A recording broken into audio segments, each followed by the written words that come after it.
comentário com Tomás Vera Mário, num dia que vamos falar dos novos ataques em Cabo Delgado. Vamos também falar das eleições autárquicas, tendo em conta que a campanha eleitoral inicia esta terça-feira, portanto, dia 25 de setembro. Vamos falar também da decisão do Conselho Constitucional que negou dar provimento ao recurso da RNAM. Vamos falar da conferência de imprensa de Samora Machel Júnior. Vamos falar dos 30 anos do INSS e lá mais para o fim vamos também discutir as declarações do Ministro da Economia e Finanças, Adriano Maleano, que disse que o Estado moçambicano é bom pagador de dívidas. Muito boa noite, Tomás. Seja bem-vindo ao programa de hoje. Boa noite, boa aventura. Obrigado. Muito bem, vamos também ao facto da semana. Tomás Vieira Mário escolheu 200 anos da ilha de Moçambique como facto da semana. Muito bem, Tomás? Sim, uma vez mais, boa noite. Como não podia deixar de ser, não podíamos neste programa não mencionar a celebração no domingo passado dos 200 anos da elevação da ilha, categoria de cidade, a qual no ano seguinte ficou a capital de Moçambique. Por isso podemos dizer que numa certa perspectiva, a ilha de Moçambique é um pouco o berço deste Estado, tal como os colonialistas o foram desenvolvendo e, portanto, é um lugar para todos os efeitos de referência obrigatória na nossa história, na história até dos próprios portugueses e do mundo em geral, dada a convergência de culturas que para ali foi efervescendo ao longo de séculos.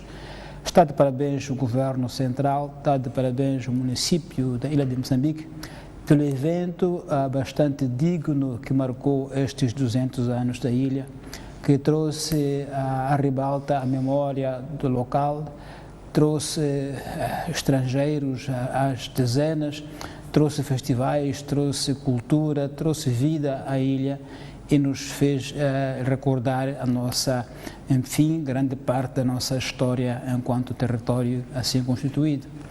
E foi claramente uma ocasião também para recordar os desafios enormes que se colocam para a ilha, dada a sua idade, a idade dos seus edifícios históricos, incluindo a Fortaleza São Sebastião, que se vão degradando com o tempo e pela dificuldade da sua manutenção, que deve exigir milhões e milhões de dólares para repor, até porque com mudanças climáticas o mar vai subindo e vai batendo a ilha e vai a corroendo e colocando-a muito vulnerável. No meio disto tudo aparecem estrangeiros que vão comprando as casas de proprietários que não têm hipótese de manter aquelas casas históricas. Muito bem, aí há a hipótese de que estas compras possibilitem que os compradores as reabilitem e as tornem mais habitáveis, mas eu me coloco a questão de se há de haver algum equilíbrio econômico-político, tal modo que a venda das casas que são património da humanidade na ilha a estrangeiros não desvirtue todo o sentido de património da humanidade daquele espaço e não vá essa venda transformar aquilo que hoje é património da humanidade amanhã em património privado de milionários, desvirtuando-se o sentido da ilha. Portanto, é uma questão que me parece dilemática, terá que ser avaliada com atenção, o equilíbrio entre a venda dos edifícios, porque os locais não têm como as manter, e a necessidade de mantê-lo como património da humanidade e não como propriedade privada, que pode depois ficar a níveis muito, muito, muito caros, que fica um espaço privado de milionários, perdendo-se, portanto, o seu valor de património da humanidade. Então é um dilema que eu acho que é preciso encontrar uma equação político-econômica de equilíbrio para que haja convívio entre capital estrangeiro e o papel histórico da ilha como património da humanidade e não um espaço privado de pessoas com dinheiro.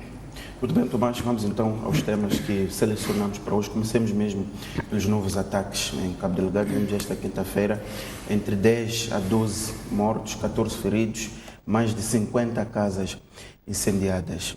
Este já é um fenômeno que começa-se a tornar quase cíclico. O que lhe parece? As nossas autoridades parecem não estarem a conseguir travar este tipo de ataques. Realmente este ataque que ocorreu depois de algum tempo de aparente acalmia, pelo menos em termos de conhecimento público, foi dos mais mortíferos. Exatamente.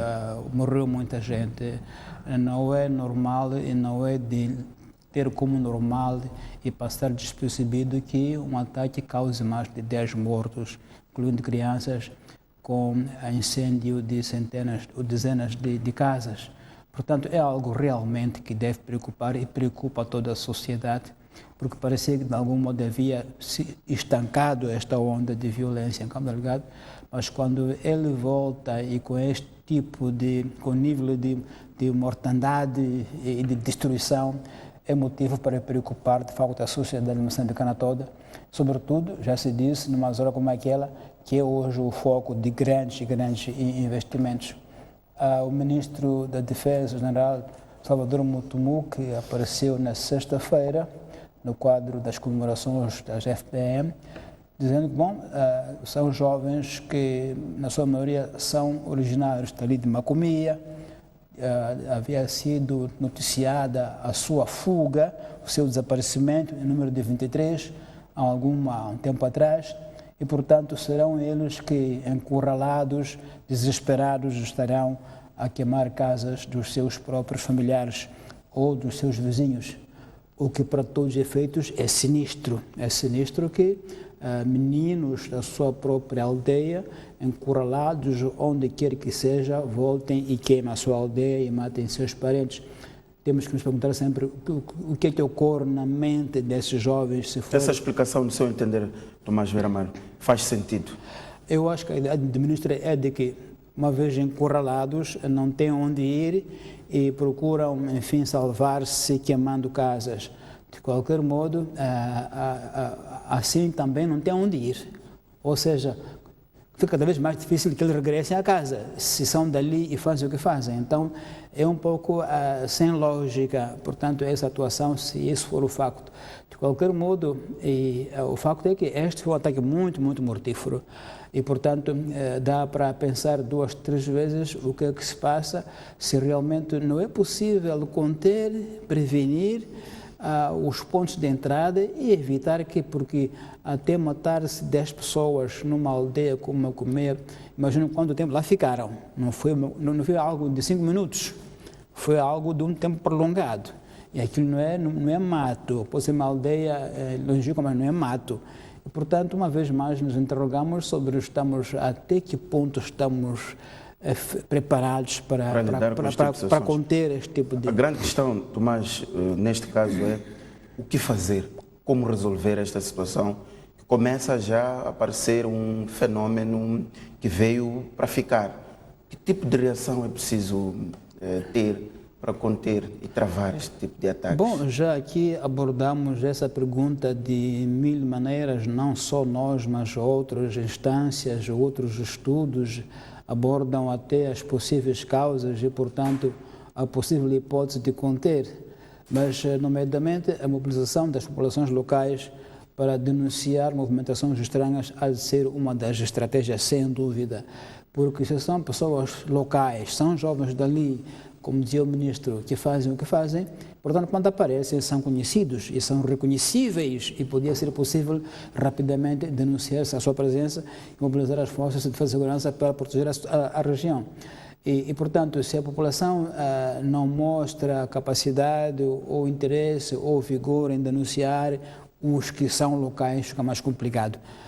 Houve uma altura em que parecia que essa estratégia estava a funcionar, que as comunidades até colaboravam com as Forças Armadas no combate dos insurgentes, perseguindo-os até a mato, mas pelos factos que ocorrem a posterior, parece que a estratégia não está a surtir efeitos 100%.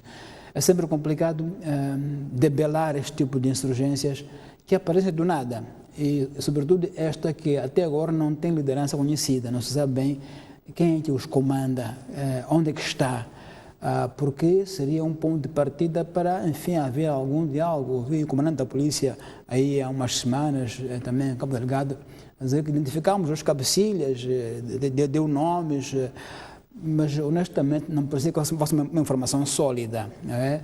Dar nomes de pessoas, são nomes comuns. Há muito Omar, há muito Momad, há muitos, portanto não parecia que a informação fosse consistente e que pudesse nos levar a uma ideia de que finalmente se localizou o foco e se conhecem os líderes. Porque conhecê-los não é tudo, conhecê-los implicava conhecê-los e neutralizá-los, e portanto não foi essa a informação que nós ouvimos do comandante-geral da polícia. Então ainda fica complicado perceber que fenômeno é este, quem são de facto os seus mandantes, o que é que pretendem, como é que atuam e como é que se pode conter. Penso que ainda não há elementos que nos possam conduzir a uma solução reflexão que definitivamente resolva sustentável, a situação. Tomás, o comandante-geral também anunciou que existem dezenas de pessoas detidas. Eu faço a seguinte pergunta: face a estes acontecimentos, a que cenário é que podemos levantar? A linha de que continuam a ser ataques espontâneos de grupos, como disse o ministro da Defesa, de grupos encurralados que tentam retaliar, ou podemos evoluir para a ideia de que há uma concertação à volta de todos esses ataques? Há uma concertação com objetivos bastante específicos. Qual é a linha neste momento face aos últimos acontecimentos? Eu penso que pode projetar? Sim, o fato de neste momento, por exemplo, no último ataque, ter havido uma concentração de fogo numa aldeia que provocou 12 mortos, não se pode pensar que é algo que apareceu esporadicamente. Pode-se pensar que é algo que foi bem planificado. E neste caso de Macomia, este caso recente, usaram-se armas AKPMs. Nos casos anteriores eram armas brancas, como facas e katanas. Portanto, pode ser que haja dentro desses insurgentes alguns grupos que se organizam e formam uma espécie de comandos, ainda que momentâneos, mas que fazem reconhecimento de sítios, identificam bem os alvos e marcam uma hora de ataque. Isso já é alguma estrutura mínima de organização que se pode depreender deste tipo de ações. O risco que se pode ver em termos estratégicos é o de que, tendo esta insurgência emergido, provavelmente sem qualquer orientação, sem estratégia, ela pode ser recuperada por oportunistas que a organizem de uma certa forma e a utilizem para fins que não eram os originais, se é que em algum momento houve algum fim. Mas esse risco não se pode excluir, que pode ser que alguém, tendo visto que há um potencial de insurgência em uma certa zona, e há jovens que estão desocupados, estão desorientados, estão disponíveis a ir.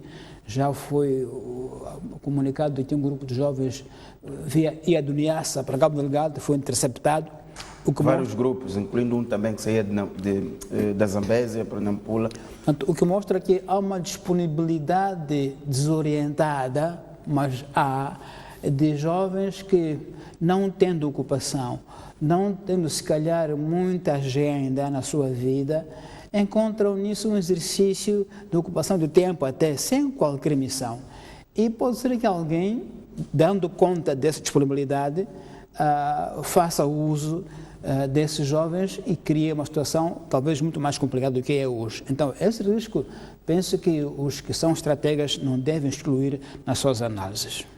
Muito bem, Tomás, vamos falar da agenda que marca a atualidade neste momento, que são as eleições autárquicas. Comecemos pelo caso de Venâncio Mondlane. Aliás, Tomás, no domingo passado, já previa que o Conselho Constitucional não daria provimento ao recurso da RENAM. E, de facto, foi isso que aconteceu. Qual é o futuro que se reserva à campanha eleitoral da RENAM, ao próprio Venâncio Mondlane dentro da RENAM? Será o porta-voz de campanha Hermínio Moraes. Continua a mesma RENAM sem Venâncio Mondlane como cabeça de lista? É uma grande pergunta, porque eu penso que toda a energia da RENAM em torno da autarquia de Maputo estava na cabeça de Venâncio Mondlane. Penso que havia uma crença, se calhar muito exagerada, de que ele seria de facto o líder da campanha e seria ele a fazer a diferença. Não se confirmando, como não se confirmou essa hipótese, creio que a RENAM ficou, de certa forma, desorientada.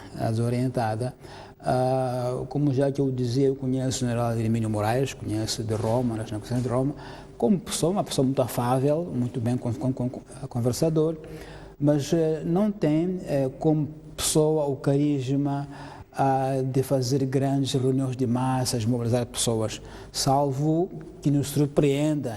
Vamos ver se nos surpreende. Mas, daquilo que eu conheço, não tem, digamos, o carisma de uma pessoa de massas, uma pessoa de assuntos públicos.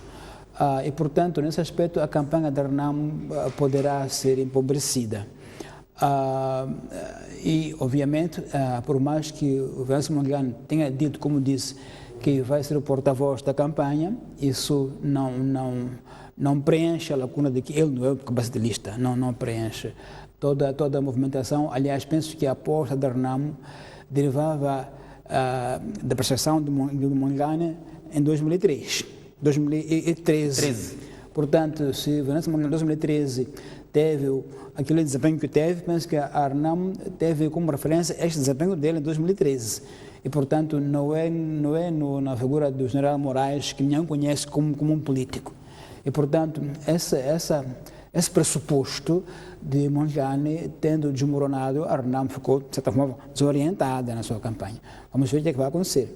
Agora, este é um tema que já abordamos bastantes vezes, não há muito mais o que falar, mas eu penso que, a posterior e a seu tempo, os juristas, os políticos, terão que se concentrar mais sobre se este será o desempenho final do Conselho Constitucional. Será indiscutivelmente esta a postura do Conselho Constitucional. Ou seja, inúmeras vezes o Conselho é abordado por organizações, por partidos políticos que reivindicam direitos alegadamente violados, direitos fundamentais. O Conselho tem tem deliberado a respeito desses pedidos com concentração na forma, questões processuais. E, portanto, como as questões processuais não são devidamente atendidas pelos requerentes, o Conselho nega-se a conhecer do mérito das causas. Penso que é preciso, em algum momento, discutir-se a fundo. Qual é o limite? Não pode o Conselho Constitucional considerar que, tratando-se de direitos fundamentais, pode ser que algumas questões processuais sejam secundarizadas para que se discuta o mérito das questões. Em algum momento se saiba se quem está a pedir tem ou não tem motivo de pedir. Ou seja, o Conselho, na minha opinião, não pode dar eternamente a ideia de que ele não conhece o processo, os casos, porque os processos não foram bem formulados, porque não seguiu uma certa metodologia. É verdade que o processo é muito importante, mas, repito, se calhar precisa de algum equilíbrio entre o direito que é solicitado e o processo, para que realmente o Conselho seja visto como um órgão que está apenas preocupado com a forma das coisas. Há momentos em que, pela fundamentalidade do assunto, as questões formais têm que ser colocadas de lado, para se perceber e se dar a ideia e dar alguma jurisprudência à nação, porque está a faltar jurisprudência. E essa é uma das questões que se levantava, Tomás, do que faltou o elemento pedagógico nestes acordos, até por uma questão de aprendizagem, tendo em conta que temos uma legislação nova e que percebeu-se os próprios partidos não a compreendem. E de facto, daí está a questão. Estamos numa época de aprendizagem. Nem todos os que têm direitos, de uma forma ou de outra, relegados, vão dominar a forma de pedir o direito, vão dominar as questões processuais. Mas não vai ser por isso que, de forma sistemática, negar-se-á o direito. Eu penso que é preciso, em algum momento, discutir-se isso. Em que momento em que as questões são tão fundamentais que a forma pode ser secundarizada. De modo que, em algum momento, o Conselho nos diga qual é a verdade dos factos. Não se pense que estou a criticar o Conselho porque não conheço os factos, porque a questão formal é importante. Mas discuto-se num momento em que, quando chegam as questões políticas de fundo, o Conselho possa reconsiderar e nos dar o direito aplicável, nos dar uma lição. Porque fica sempre a dúvida, será que os peticionários tinham razão ou não tinham razão? Porque o Conselho não conheceu sequer o pedido. Então, mas este é outro debate que eu acho que tem que ser feito na comunidade jurídica moçambicana, entre os juristas, nas escolas de direito, discutir muito bem se não há um momento em que, devido à natureza das questões, que são tão fundamentais, a forma pode ser secundarizada. Muito bem, Tomás, vamos então avançar para a conferência de imprensa de Samora Machel Júnior. 3 pontos saltam à vista. Samora Machel Júnior voltou a criticar o processo de seleção interno de cabeça de lista da Frelimo. Disse que a desistência dos 4 membros da lista de ajuda em que conduziram a exclusão desta candidatura teve a mão do Partido Frelimo e usou a frase enigmática, mas que vamos tentar discutir aqui, a ideia de que fechou-se uma porta, mas outras podem abrir-se. Qual é o seu entendimento e, essencialmente, o que quis dizer no seu entender, Samora Machel Júnior? Bom, eu penso que aquilo que ele disse, na verdade, foi que o processo interno no partido não foi tão transparente como ele queria que tivesse sido.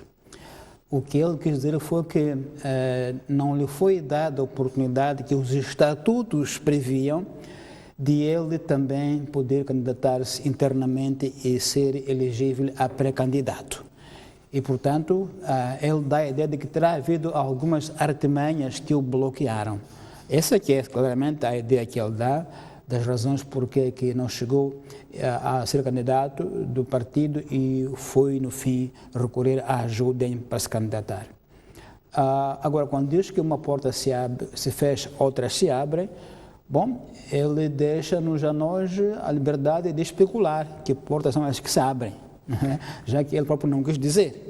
Não nos pode proibir, então, de especular, não é? Podemos especular que ele deve se referir à hipótese de que os próximos pleitos eleitorais são um espaço, são uma plataforma onde ele ainda pode apresentar os seus argumentos e candidatar-se.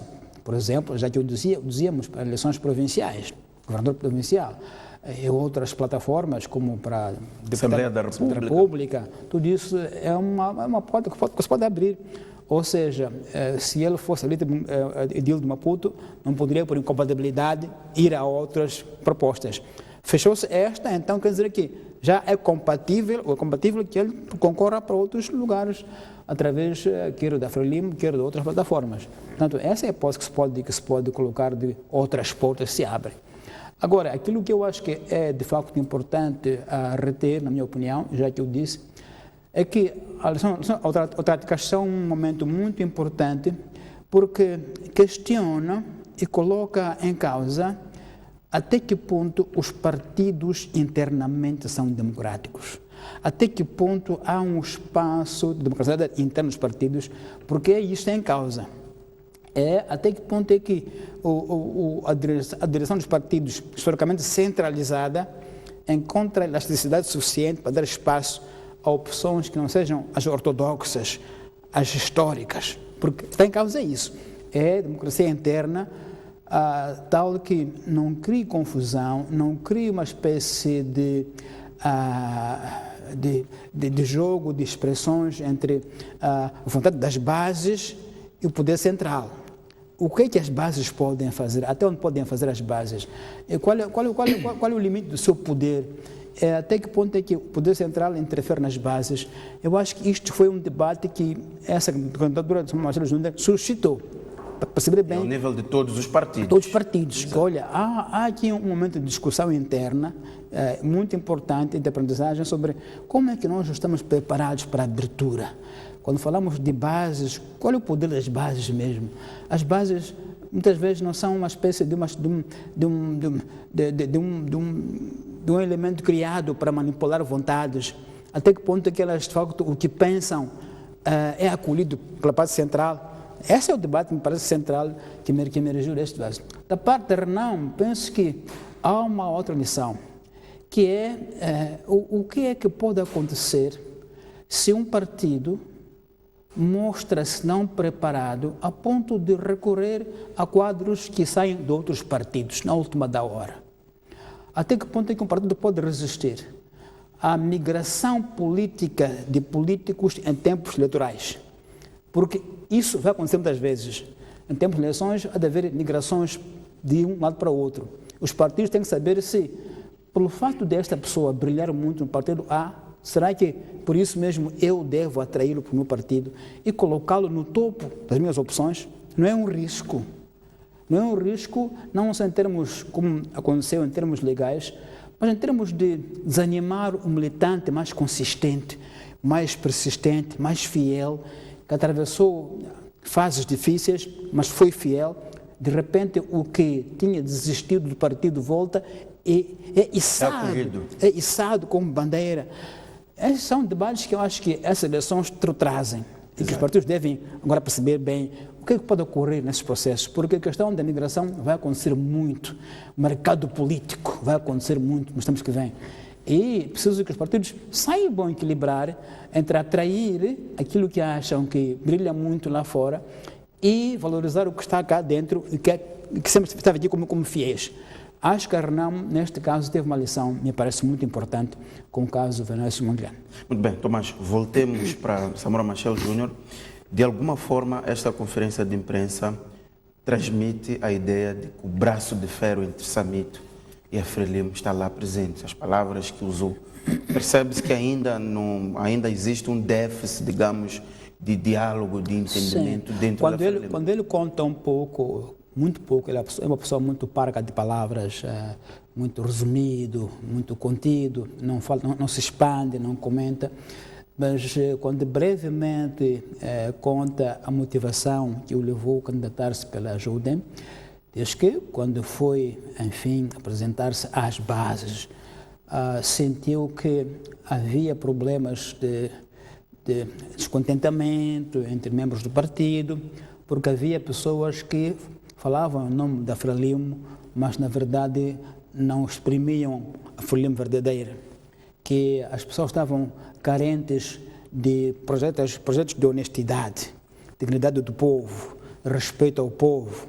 Portanto, são expressões de foro ético, mas muito fortes, quando ele as diz como sendo os motivos que o levaram a candidatar-se pela JUDEM. Do tipo, eu percebi que há algumas lacunas éticas no partido, há alguma falta de honestidade no partido, e, portanto, isso não sendo novo em termos de crítica, mas dito no contexto em que foi dito, e dito por Samora Machel Júnior, pode levar a ideia de que, de facto, há um sentimento que ele tem, sólido, de que diferença ele quer trazer ao partido, sem romper com o partido, porque ele não rompe com o partido, em vez alguma. Essa é outra questão, Tomás. Notou-se nesta conferência de imprensa, Samora Machel Júnior disse que é da Frelimo relativamente à JUDEM, disse que não é da JUDEM, teria sido que foi convidado pela JUDEM para ser cabeça desse. Portanto, há uma gestão também que Samora Machel Júnior é um equilíbrio ali. Portanto, ele não se demite do partido, o partido também não toma a iniciativa de o demitir, mas também não é da JUDEM. Ele, para todos os efeitos, continua a ser membro do Partido Frelimo. Sim. Do ponto de vista membro do Comitê Central do Partido Frelimo. Exato. Do ponto de vista de gestão deste processo, se fica ou não fica... Eu penso que isso já cabe ao Partido Frelimo, em termos de Comitê Central. A forma como o partido vai gerir esse assunto no futuro vai indicar qual é o espaço de diferença que o partido tem para os militantes.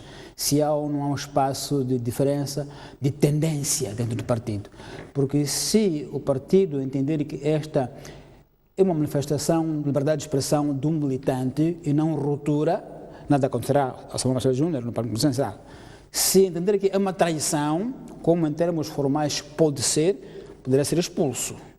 Aí, de facto, é a medida de tolerância interna no partido que vai ser posta em causa. Se o partido está disponível para entender como liberdade de expressão de um militante e, portanto, algo que o partido admite ou entende que é uma traição, nessa altura, Samito é expulso do partido. Portanto, vamos ver qual vai ser a reação no futuro do partido em relação a esta questão. E acho que vai ser uma questão, digamos, vai marcar talvez uma nova postura para o futuro sobre o que é que o partido, neste caso o Partido de Frelimo, faz num contexto de mercado de ideias interno intenso. Se está forte o suficiente para acolher dentro de si esse mercado de ideias, ou entenderá que isto nos desune, isto é traição e não podemos acomodar. Isso é muito importante que se marque, que se veja qual vai ser o desfecho nessa perspectiva. Tomás, há uma grande diferença entre Samora Machel Júnior afastar-se por iniciativa própria do partido e o partido tomar a iniciativa de o afastar. Portanto, há aqui a possibilidade de, sendo ele afastado pelo partido, capitalizar, vitimizar-se e, enfim, ir rumar para os seus objetivos. Nesta situação, o que faz Samito Júnior? Temos as próximas eleições, já no próximo ano. Fica numa situação nem para frente, nem para trás, nem Frelimo, nem ajudem. Como é que gera este momento? Eu penso que, em termos estratégicos, não será de interesse ao Samito Júnior sair do partido. Em termos estratégicos, não será do seu interesse fazer isso. Ele terá como interesse estratégico mostrar diferença dentro do partido. E, portanto, digamos, colocar à prova o partido sobre se o partido está pronto para acolher diferenças daquele nível ou não está. Porque se ele decidir sair do partido, então é ele que perde, é ele que fica excluído do partido. Eu penso que a linguagem dele, a sua atitude é de que eu sou da Frelimo e, portanto, simplesmente tenho algumas diferenças, talvez de fundo, com as práticas, não com a teoria estatutária do partido, mas com as práticas. Porque ele diz que uma coisa é que diz os estatutos, outra coisa é a prática, que ouviu das populações. Então, não penso que ele tenha interesse em, de forma própria, sair do partido. Não penso que não fará isso, porque disso não poderá vir, na minha opinião, nenhuma vantagem. Pelo contrário, poderá, de forma informal, de forma espontânea, colocar um debate, impor um debate interno no partido. Isso acho que sim, colocar ou impor um debate interno no partido sobre qual é a postura. A chefe da Brigada Central do Partido Frelimo para Maputo cidade, a senhora Margarida Talapa, disse em público que está convicta que o Samito votará pela Frelimo em Maputo, em 10 de outubro. Portanto, aí também está um ponto de equilíbrio, de que, bom, é nosso militante, é nosso membro, ainda assim, ainda não está excluído. Então, há aí um jogo de equilíbrio muito interessante, que vale a pena seguir a sua evolução nos tempos que se aproximam. Muito bem, Tomás, dia 10 de outubro temos o dia da votação das eleições autárquicas. A campanha eleitoral começa esta terça-feira, exatamente no feriado, dia 25 de setembro. Qual é a antevisão? O que pode dar esta campanha eleitoral? O processo eleitoral iniciou de forma muito conturbada e é parte dos temas que temos estado aqui a discutir todos os domingos. Qual é a antevisão que pode fazer relativamente à campanha eleitoral? Eu penso que, em termos de conteúdo, aquilo que de facto as pessoas esperam propostas, esperam ideias muito bem construídas. A sociedade moçambicana já cresceu, já é muito exigente, já não satisfaz com palavras de ordem, com slogans. É uma sociedade que conhece muito bem os seus problemas. Você entra no Chapa, entra em qualquer local público, no mercado, você ouve debates de muita qualidade que mostram que os cidadãos estão muito claros sobre os seus problemas. Então, as pessoas esperam ouvir programas de governação. Não mais esperam ouvir acusações de uns contra os outros. Não mais esperam ouvir história de que este fez aquilo, este fez acolá. Querem saber o que você traz para mim sobre questões muito concretas de cada cidade. Então, eu acho que, em termos de conteúdo, as pessoas estão à espera realmente que os candidatos sejam muito claros, sejam muito concisos, sejam muito diretos e sejam criativos o suficiente para convencer, porque, repito, a sociedade está muito desenvolvida, o nível de consciência política é muito alto, já não há quem possa, de fato, contentar-se com slides, com palavras de ordem, com canções apenas. As pessoas querem programas claros. O segundo aspecto é o aspecto mais formal. Uma campanha ordeira, que mostre que os partidos, de facto, educam os seus militantes, que os militantes dos partidos são pessoas com um nível de civismo muito alto, que podem marchar na mesma rua, lado a lado, saudar-se, porque dizem todos, é uma festa. Que seja festa. Na festa ninguém agride o outro. Na festa ninguém insulta o outro. Na festa não há brigada de choque. Na festa todos convivem. Eu acho que tenho ouvido, quer do Partido Frelimo, quer da RENAM, discursos de que vamos a uma campanha com muito civismo. Este discurso é muito repetido. Na semana que está agora a terminar, ouvimos de todos os lados o discurso de que é uma campanha de muito civismo. Portanto, não se espera mais que numa altura como esta haja pessoas que andem com paus, em Gaza, atrás de outras pessoas. Não se espera mais esse tipo de campanha, até porque todo o discurso do presidente Nunes é um discurso de reconciliação verdadeira.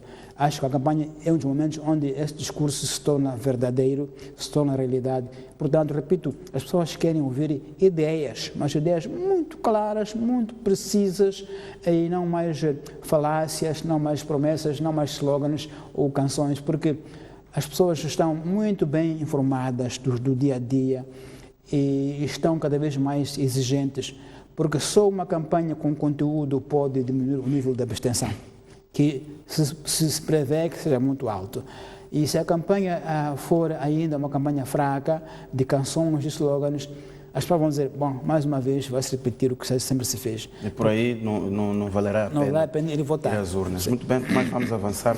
Vamos falar das declarações do Ministro da Economia e Finanças, Adriano Maliani, que disse há poucos dias que o Estado moçambicano é bom pagador de dívidas. A minha pergunta é, Tomás, faz sentido esta colocação do Ministro da Economia e Finanças, tendo em conta o contexto que o país neste momento atravessa? Pois, eu queria saber muito bem em que contexto o Dr. Maliani deu essa declaração.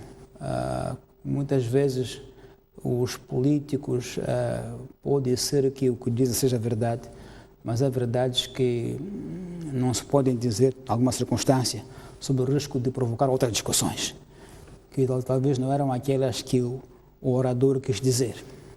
Dizer que somos bons pagadores numa altura em que estamos bloqueados internacionalmente porque temos dívidas ilegais, pode ser que não era nesse contexto que o Dr. Maliani estava a falar, mas quando falamos de dívida em Moçambique, a primeira coisa que vem à cabeça é a dívida ilícita, que não estamos a pagar e que nos bloqueou em termos de relação com os credores. Então, eu penso que talvez era uma espécie de humor do Dr. Maliani, mas seja como for, sendo ele a figura política que é, o humor e as palavras sempre devem ser comedidas conforme a circunstância. Porque, repito, até pode ser verdade, mas nem sempre as verdades são ditas em público, dependendo do contexto, sob o risco de ser pervertidas e trazerem ao debate outras questões. Na verdade, neste momento, a ideia que nós temos, a ideia que o mundo tem de Moçambique é de um Estado quase pária, um Estado inadimplente. Daí mesmo foi bloqueado. E, portanto, não sei em que contexto a expressão veio, mas se não for no contexto de pré-dívidas ilícitas, talvez nesse contexto poder-se afirmar. Até porque há um livro da doutora Luísa Diogo, Sopa da Madrugada, que conta a história de como nós fomos resgatados de dívidas. Portanto, historicamente, este país não tem boa imagem em termos de dívida. Não somos... O que o ministro Maliani tentou fazer nesta colocação foi separar a dívida oculta, que ele disse que isto já está a ter o seu mecanismo de negociação, olhando por outras dívidas multibilaterais que o Estado tem, essas são pagas a tempo e hora. A questão é, faz sentido estabelecer uma fronteira, no sentido que eu não estou a pagar àquele grupo pelas dificuldades que já são conhecidas, mas pago bem ao grupo B. O Estado é o mesmo, quer ele divida as dívidas em grupo A, grupo B, grupo C, é o mesmo Estado moçambicano. Esse Estado é visto de forma unitária, não de forma segregada, conforme a dívida é com A ou com B. Se o Estado, enquanto Estado, tem uma imagem internacional de um pagador fidedigno da dívida. Eu acho que isso não é líquido assim. Portanto, ainda que seja uma declaração que se refira a certo tipo de dívidas, enquanto Estado, o Estado ele assume tudo no total e é visto no nível mundial no seu total, não em termos segregados de dívida A, dívida B.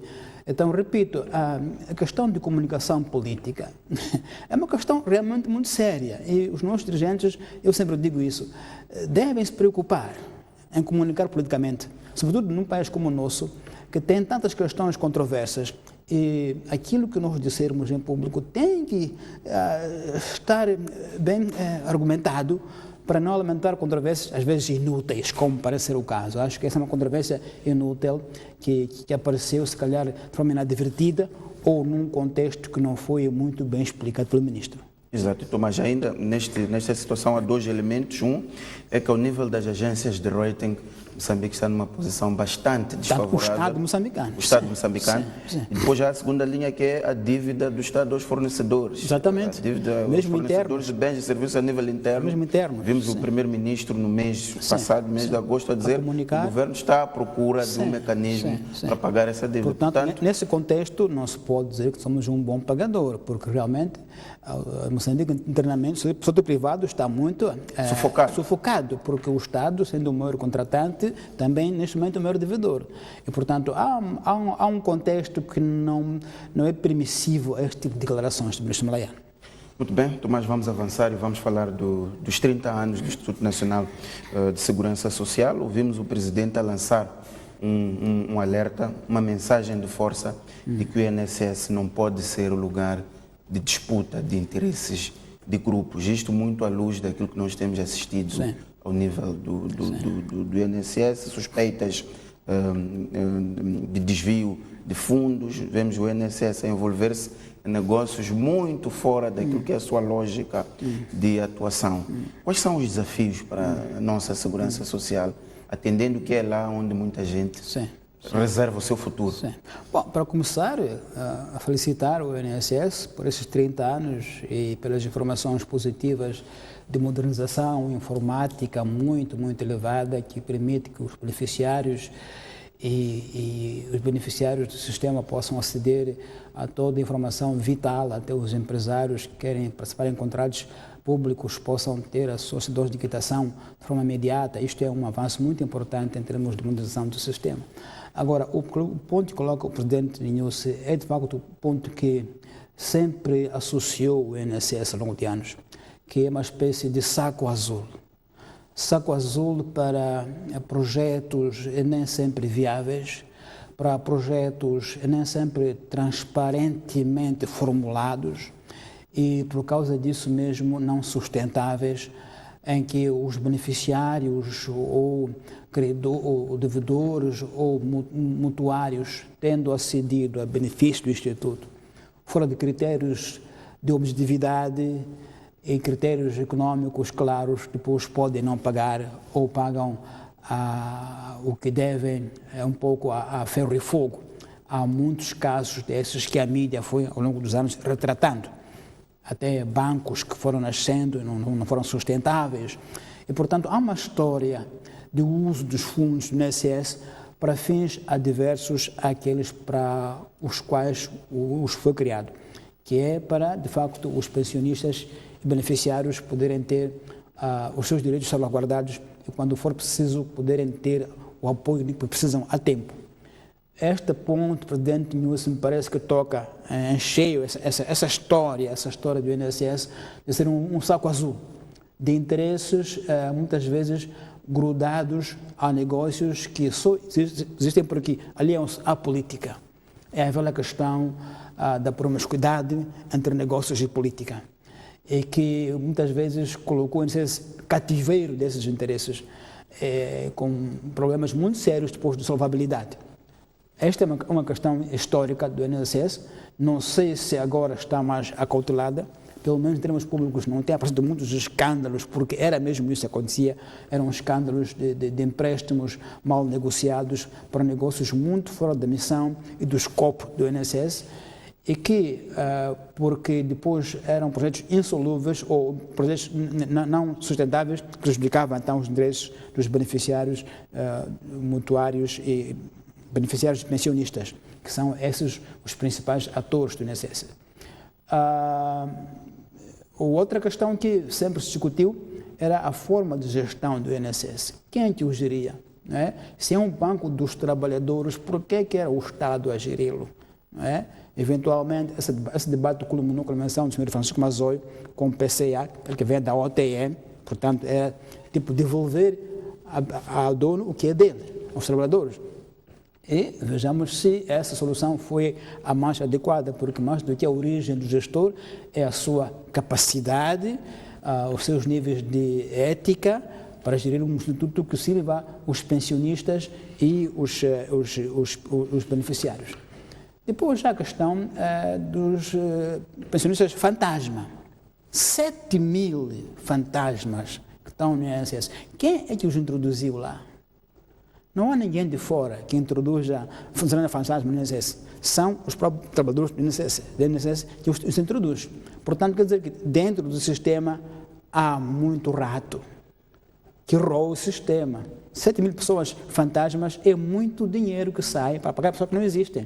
Portanto, agora, com esta questão de prova de vida biométrica, terão que aparecer, ou não aparecendo, se rastreia para onde que é o dinheiro, não é? Até se localizar quem são os fantasmas que afinal existem no Instituto e que levam o dinheiro de pessoas que não existem, não é?